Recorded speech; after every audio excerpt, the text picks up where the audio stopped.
Hi అండి.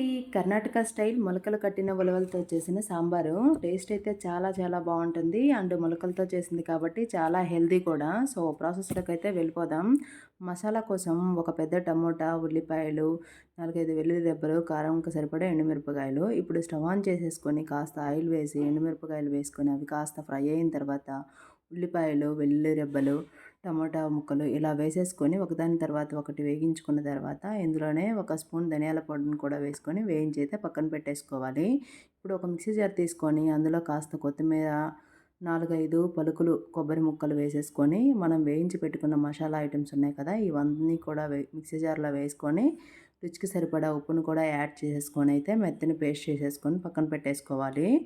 ఇప్పుడు మనం స్టవ్ మీద ఒక కుక్కర్ని పెట్టేసుకొని ఇందులో కాస్త ఆయిల్ వేసేసుకొని మనం ఏవైతే మొలకలు కట్టుకొని ఉన్నాం కదా, అవన్నీ కూడా వాష్ చేసేసుకొని వేసుకోవాలి. ఇందులోనే ఒక పెద్ద పొటాటోని కూడా వేసేసుకొని ఒకసారి కలిపేసుకోవాలి. ఇందులో కాస్త పసుపు, ఉప్పు, కారం కూడా వేసేసుకొని మనం అంతా కూడా ఒకసారి కలుపుకోవాలి. కుక్కర్లో ఎందుకు చేస్తున్నానంటే కుక్కర్లో అయితే త్వరగా ఉడుకుతుంది, మామూలుగా అయితే లేట్ పడుతుంది. సో, ఇలా అంతా కలిపేసుకున్న తర్వాత అయితే మనం పేస్ట్ చేసి పెట్టుకున్నాం కదా మసాలా పేస్ట్, ఆ పేస్ట్ని అంతా వేసేసుకోవాలి. సో, ఇలా పేస్ట్ని అంతా వేసేసుకొని ఇప్పుడు మిక్సీలోనే కాసిన నీళ్ళు వేసేసుకొని ఒకసారి కలిపేసుకోవాలి మొలకలు అంతా కలిసేలాగా. సో, ఇలా 2 నిమిషాలు అయితే ఉడికిన తర్వాత మనకి సాంబార్ కోసం ఎంత నీళ్ళైతే అవసరమవుతాయో అన్ని నీళ్లు వేసేసుకొని మనం ఒకసారి అయితే 2 నిమిషాల పాటు ఉడికించుకోవాలి.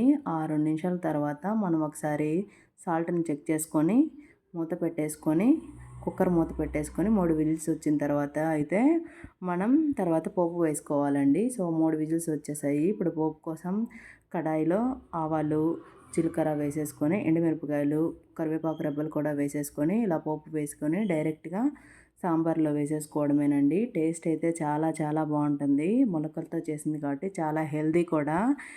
ఈ వీడియో నచ్చితే లైక్ చేయండి. కొత్తగా ఎవరైనా మన ఛానల్ చూస్తుంటే సబ్స్క్రైబ్ చేసుకోండి. Bye bye.